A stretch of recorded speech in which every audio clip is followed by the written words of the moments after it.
Olá, muitíssimo prazer. Eu sou o Gabriel da Vita. Antes de começar aqui, eu queria fazer um pedido para todo mundo que está assistindo ou ouvindo a gente. Se você achar que esse conteúdo te gerou valor de alguma forma, por favor, compartilhe com 3 amigos, compartilhe com o seu círculo social, vai ser super importante para nós, para a gente fomentar o tema empreendedorismo no Brasil. Então, estou super feliz de estar aqui, muito prazer, eu sou o Gabriel, trabalho na Vita tem 2 anos, aí no time de vendas, e estou com um cara que a gente admira muito aqui, que é o Rafa. Rafa, queria que você se apresentasse um pouquinho, falasse para nós aí a sua página 1, quem é o Rafa, de onde você veio, o que você tem feito atualmente, contasse um pouquinho dos desafios na Bossa Nova também. Legal. Gabriel, antes de mais nada, queria agradecer todo o time da Vita pelo convite, muito bom estar aqui. Espero que a gente consiga passar um tempinho junto aqui, passando nosso conhecimento, um pouco das nossas histórias e aprendizados aí. Bom, sou o Rafael Ribeiro, atualmente sou o Head de Operações da Bossa Nova Investimento. A Bossa Nova Investimento é o maior fundo de Venture Capital hoje da América Latina, o fundo mais ativo, né, na América Latina. A gente tem mais de 700 investimentos, mais de 540 startups investidas hoje, a gente é um fundo bem ativo. Falando especificamente do Rafa, assim, dando um pitch aqui bem rápido, sou empreendedor, então venho empreendendo nesse mercado de inovação de startup desde 2008, trazendo os primeiros Startup Weekend para o Brasil, os primeiros eventos, quando se falavam de startup a gente trouxe para cá. Em 2011 fiz um exit de um RP, em 2014 criei uma startup de educação, fiz o exit novamente dela em 2016, foi quando eu fui convidado a assumir a direção executiva e ser o CEO da AB Startups. Durante 4 anos eu fiquei à frente da Associação Brasileira de Startups.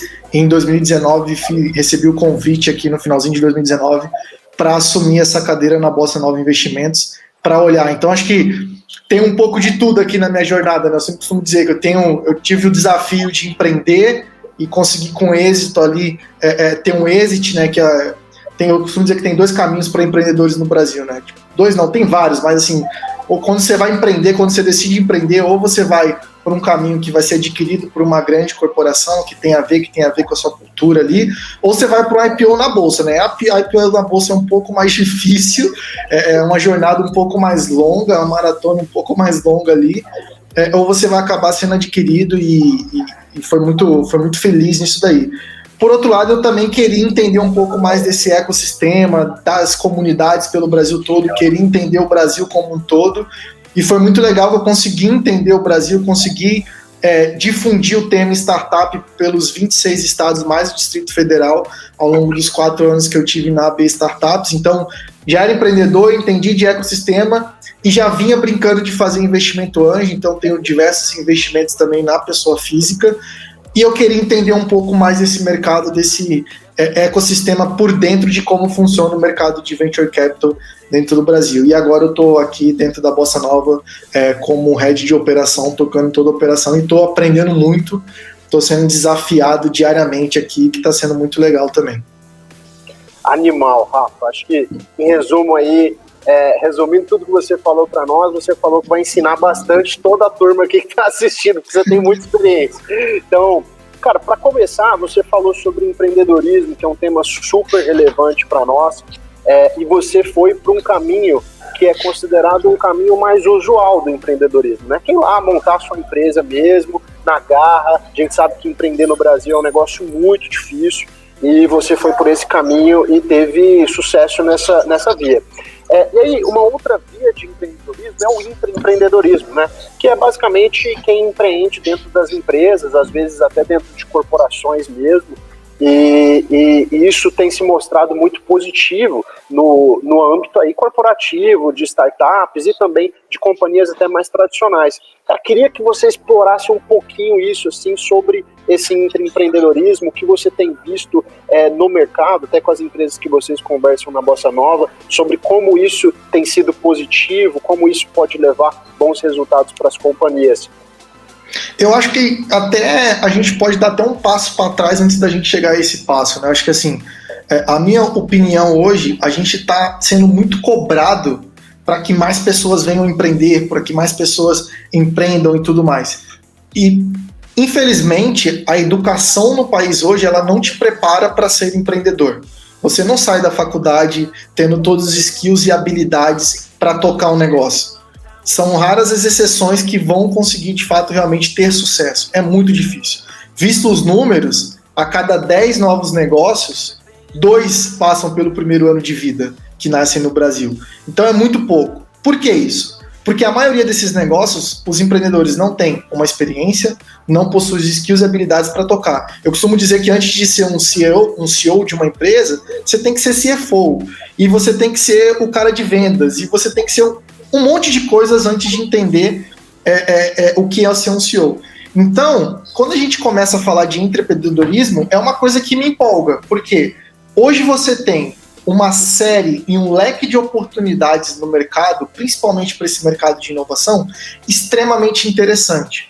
Porque os RHs entenderam, as empresas entenderam que precisa dar mais autonomia, mais responsabilidade para essas pessoas, e ao mesmo tempo, as empresas não vêm funcionando mais como um mercado tradicional. Então você, antes, às vezes mesmo, eu costumo falar assim que é melhor você empreender e aprender com o dinheiro das outras pessoas do que com o seu. Essa é a grande verdade, né? Então, quando você fala, vamos o empreendedorismo, é importante? Por quê? Porque nada mais é do que você entrar numa grande empresa ou numa grande startup e dar a possibilidade de aprender. Rafa, o que é aprender? Cara, antes de sair fazendo, vai para dentro de uma empresa, entende um pouco da parte financeira, entende como é que funciona a parte de atendimento, como é que vai funcionar a parte de vendas, como é que funciona uma empresa, uma startup por dentro, né? A gente fala muito de startups no nosso mercado, porque é o nosso mercado, não é o nosso dia a dia, né? Funciona, entra numa startup que está crescendo. Se você fosse olhar a própria Vita, que é um exemplo disso, há 2 anos atrás eram 15, 20, né? Hoje já está 4 vezes maior que isso, vai crescer cada vez mais e vem crescendo cada vez mais.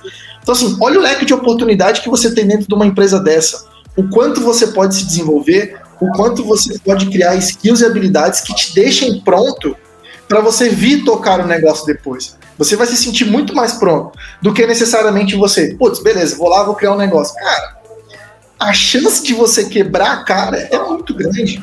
Porque provavelmente no seu primeiro negócio, você não vai ter esses skills e essas habilidades para tocar o dia a dia do negócio. Então, acho que quando a gente traz essa questão de você empreender dentro de uma empresa, você literalmente ir para dentro de uma startup, para mim, é o seu maior aprendizado. Assim, tem várias discussões minhas aí ao longo de AB Startups com a mídia, que num Enege, eu lembro num Enege para 5 mil jovens, numa palestra minha, eu perguntei, cara, vocês sabem o que um analista de Customer Success faz?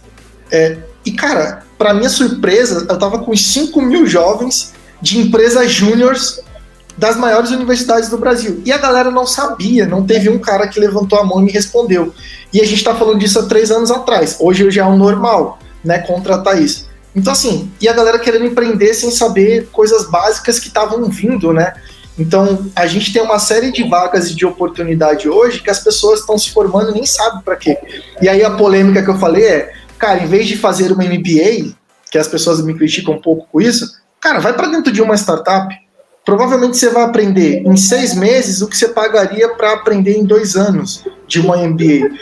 E essa é a verdade do nosso dia a dia, né? Hoje você está fazendo uma coisa, amanhã você tem que fazer outra, e amanhã você tem que fazer outra, e você aprende.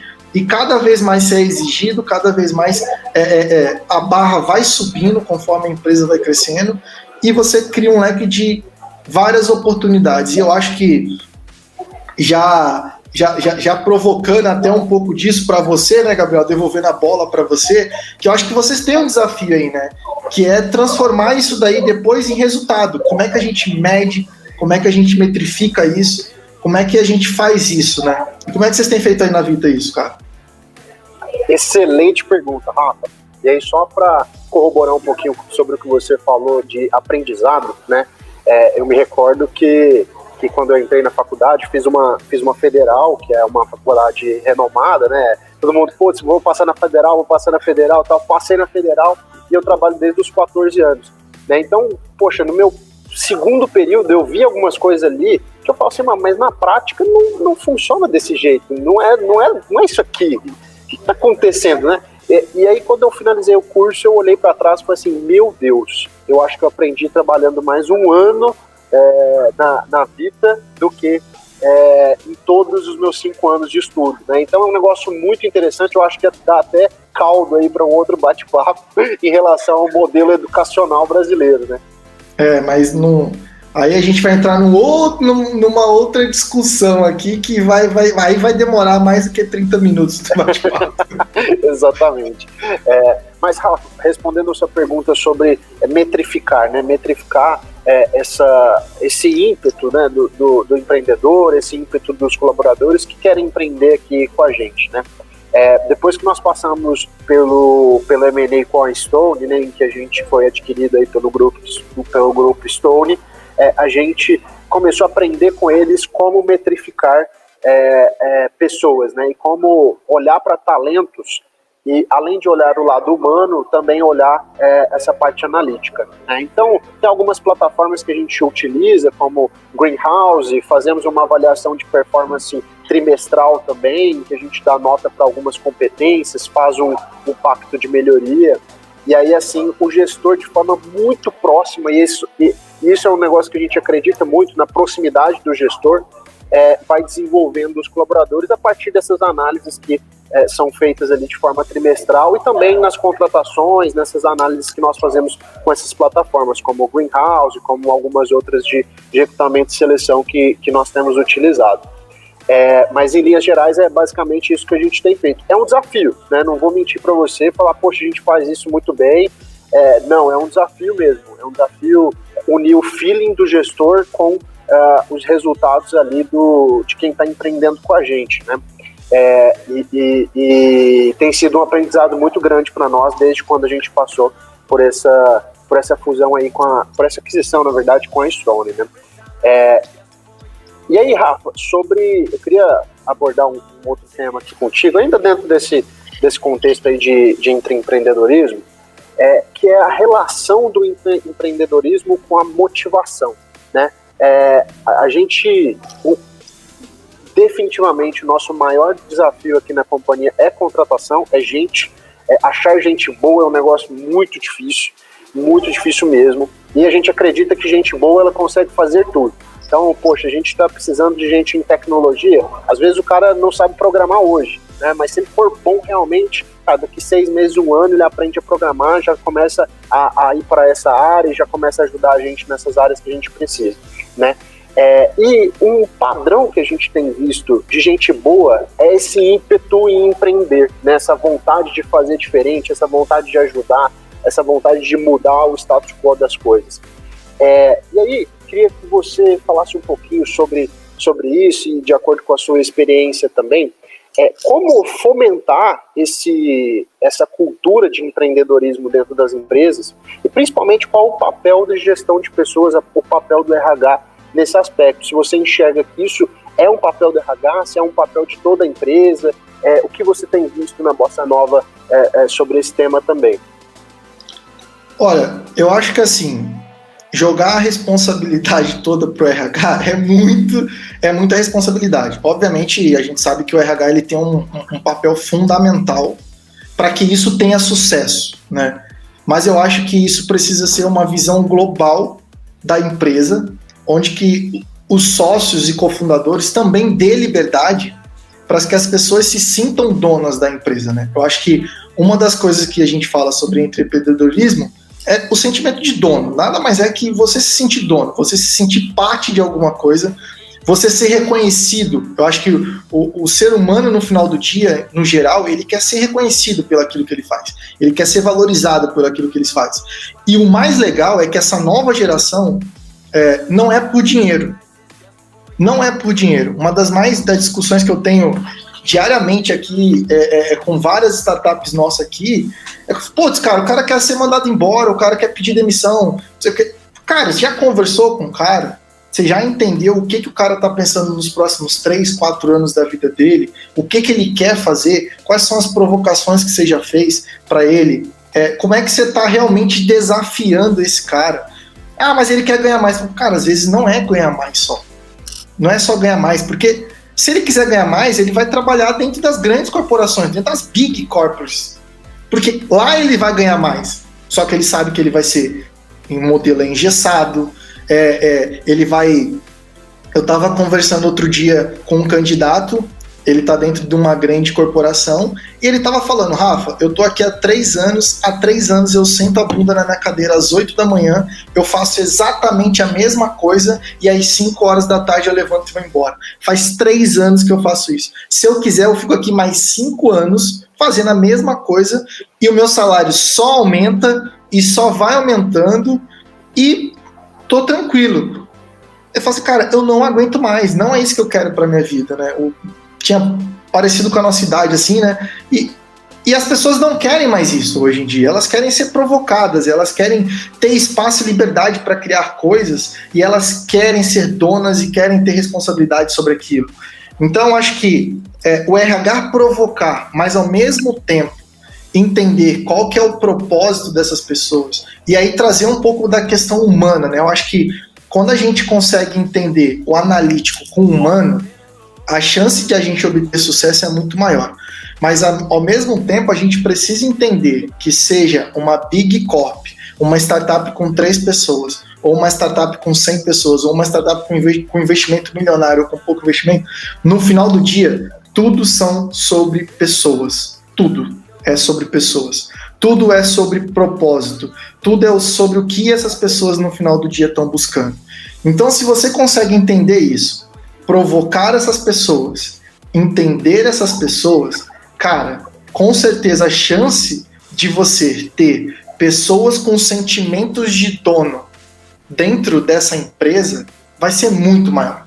Vai ser muito maior. Eu lembro, vou dar um exemplo bem rápido aqui. Outro dia eu estava aí na Vita com o João, para variar, num sábado, e aí ele me mostrou um e-mail de uma colaboradora da Vita agradecendo porque ela teve filho e não foi mandada embora, e você estava participando de um projeto super incrível e tudo mais.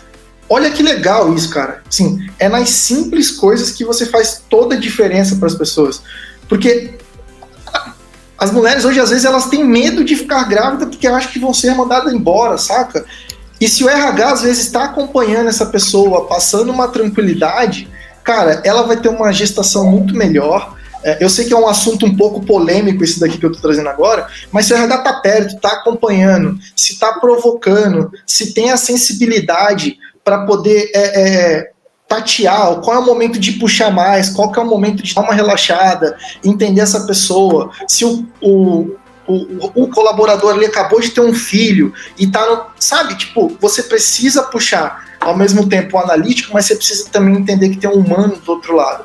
Então, quando a gente consegue ter o cruzamento do analítico com o humano, eu acho que a chance de sucesso ela é muito maior, e você passa a não ter colaboradores apenas, mas ter donos de empresa do seu lado, e da empresa que é como a galera realmente veste a camisa, bate no peito. Eu costumo falar que tem algumas faculdades aí que a gente não precisa fazer nome, mas que a galera bate no peito e fala, cara, eu me formei aqui, e assim, entre eles, você sabe que todo mundo fala mal. Mas se alguém falar mal, não pode, você está mexendo com o lugar onde eu me formei. E assim, e é isso. É a mesma coisa da nossa família, sabe? Tipo, cara, eu posso falar mal do meu irmão, mas você não pode, entendeu? Porque eu posso, porque eu sou irmão dele. Então, acho que cada vez mais a gente tem construído empresas assim no Brasil. Eu acho que pessoas com sentimento de dono, pessoas colaborando, pessoas entendendo. E aí a gente pode entrar em outras discussões, que é você entender também que precisa dar espaço para essas pessoas crescerem, que essas pessoas precisam construir e fazer parte disso tudo. Por que não transformar essas pessoas que vêm se destacando há 2, 3 anos dentro do seu negócio como sócias, né? Porque elas estão fazendo a diferença e estão alcançando objetivos que, se você fosse um colaborador normal, não alcançaria. A pessoa está se dedicando 120%, 130%, ela está dando algo a mais por aquilo. Então, por que não trazer essa pessoa para perto e transformar essa pessoa em sócio? Então, acho que tem uma política, eu sei da política de vocês aí de transformar colaboradores em sócios, mas eu super concordo com isso, assim, e isso faz toda a diferença no final do dia, né? Porque eu posso olhar lá para frente e ver colaboradores que estão há 3, 4 anos dentro da companhia que se estão se transformando em sócio. Pô, por que esse cara está se transformando em sócio? Porque ele se dedicou a 120%, porque ele teve o papel de dono, porque ele brigou, porque ele realmente fez um pouco a mais pela empresa, porque ele realmente desde o primeiro dia vestiu a camisa. Então, acho que quando a gente traz isso como RH, quando a gente olha pessoas, provocações, e quando a gente provoca metas para essas pessoas, e às vezes são metas que são extremamente difíceis e inalcançáveis, mas quando você provoca, cara, e aí eu sempre falo que o brasileiro, nesse sentido, ele é melhor do que qualquer ser humano da Terra, assim. Ele é instigado a bater meta, ele é instigado realmente a correr atrás e fazer algo que às vezes é impossível, e você fala, como é que... Por isso que a gente está perdendo tanto talento para os americanos e para a Europa e para a Ásia nesse momento de pandemia, né? Teve uma virada de chave gigante que os europeus, os asiáticos e os americanos entenderam que, pô, legal, eu posso contratar os brasileiros que estão lá no Brasil então, porque putz, meu time está remoto. E aí você está vendo uma debandada gigantesca de talento para fora, e como é que as empresas elas vão resolver isso? Quando elas criarem uma política mais humanizada, quando elas tratarem colaboradores de uma forma igualitária, criar um modelo de hierarquia onde as pessoas podem impor a opinião delas e deixar muito claro o que elas pensam, né? E também ter, sim, oportunidade para que essas pessoas conquistem seu espaço e que virem donas e sócios do negócio. Eu acho que uma das maiores empresas que a gente tem hoje no Brasil é a Ambev, né? E tem um exemplo clássico que o Jorge Paulo Lemann sempre fala, que ele é um bilionário, mas transformou várias outras pessoas em milionárias, né? Porque ele soube partir e ele realmente soube trazer as pessoas para perto com esse sentimento de dono, e as pessoas ajudaram ele a criar o que a gente tem hoje de uma das maiores empresas do Brasil. Então, acho que se a gente quer fazer a diferença, parte-se do RH, essas provocações nos co-founders, e precisa ter essa liberdade de falar com sinceridade, falar obviamente com respeito, mas ter a liberdade para falar aquilo que está pensando, para provocar, para apresentar novas ideias e novos planos. Acho que esse é o ponto. Falei até demais aqui. Não, foi sensacional, Rafa. Muito obrigado, cara. Ouvindo você falar, eu lembro de uma situação que aconteceu na Vita, em que a gente contratou uma moça que veio de uma empresa mega tradicional mesmo. Ela tinha já uns 5 anos lá. E aí chegou o one-on-one semanal, cheguei com ela, sentei e falei, e aí, como você tá? E a primeira pergunta que a gente costuma fazer nos nossos one-on-ones, e aí até falando um pouquinho da nossa política de gestão, a gente costuma ter one-on-ones semanais ou quinzenais, né, ficar ao critério do gestor, mas é algo que a gente estimula todo mundo na companhia a fazer. E aí a primeira pergunta que a gente costuma fazer para quem está ingressando na companhia é: e aí, você está feliz? Gostou da sua primeira semana? Está feliz? Está se sentindo bem? E essa menina regalou um olho assim, falou assim, meio assustada, assim, olhando, meio sem entender. Eu falei, não, mas você está feliz? Ela pegou e falou assim, nossa, eu estou muito feliz. Aí eu peguei e falei, poxa, e por que você está assustada? Ela falou assim, não, porque eu nunca pensei que numa empresa eu ia ouvir isso de um gestor. Eu tô há uma semana aqui, né? Você me chamou para conversar, eu achei que eu ia tomar um rala. Primeira coisa que você me perguntou se eu tô feliz. Aí eu falei, nossa, mas cara, que legal. E às vezes a gente esquece, né, como é o mercado, né? A gente esquece como é o normal. E fomentar esse tipo de ação, acho que é muito, muito, muito importante, né? Entendo também que é uma quebra de paradigma muito grande, né? Quando a gente fala de fazer essa gestão, de cuidar, de estar próximo, de partilhar, igual você falou, até chegar ali no platô da partnership, né? Mas eu acho que não é nenhuma obrigação do RH, não é nenhuma obrigação do time de gestão de pessoas, mas é uma provocação que eu acho que deve partir do time de gestão de pessoas para os gestores da companhia, né? Quem fomenta essa cultura no dia a dia não é o RH, não é o time de gestão de pessoas, são os gestores. Mas quem provoca para começar uma mudança, eu acredito que é o time de gestão de pessoas, que sempre vai ter um olhar para subir performance, para subir o sarrafo. Tem uma startup que faz um negócio que muito legal, uma startup de PH bem grande aí. Ela faz um negócio que é muito legal. Pode falar o nome, Rafa. Pode falar. Claro. Pode falar. Manda brasa. O Rodrigo na Simpla faz uma coisa que eu acho muito legal, que de 15 em 15 dias ele escolhe, junto com o time de gente de gestão, 15 colaboradores, 20 colaboradores, para um papo onde ninguém vai poder falar sobre trabalho, né? E, cara, são 15 colaboradores que nunca tiveram oportunidade. A gente está falando de uma startup que tem mais de 400 colaboradores.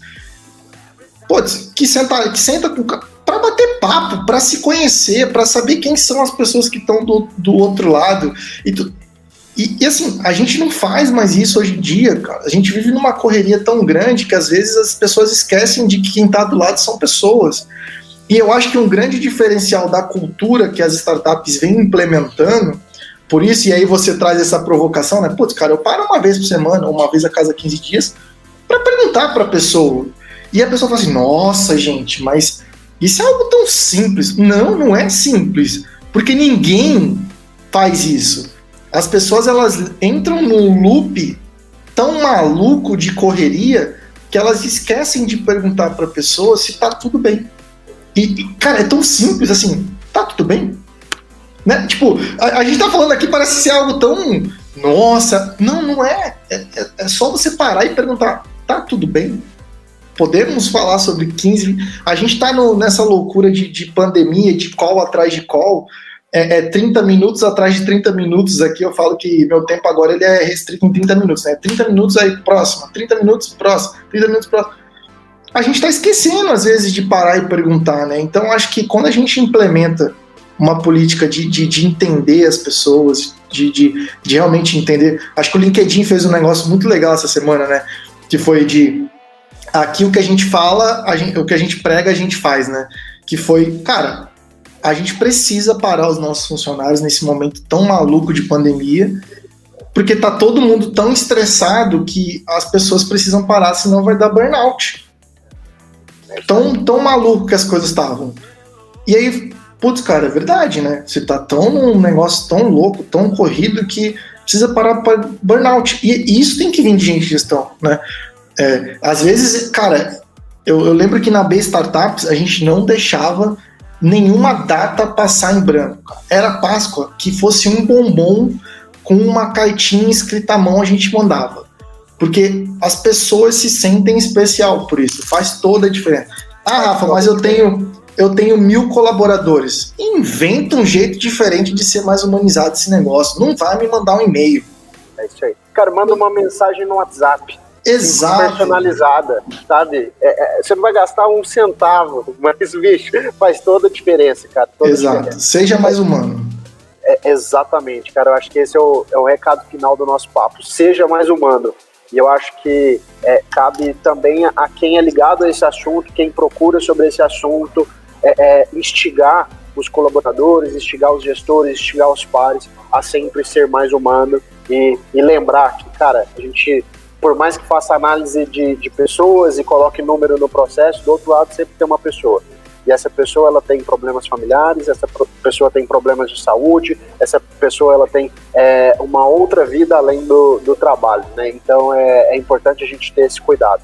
Rafa, a gente está chegando ao fim, cara, e eu te agradeço imensamente pela sua presença.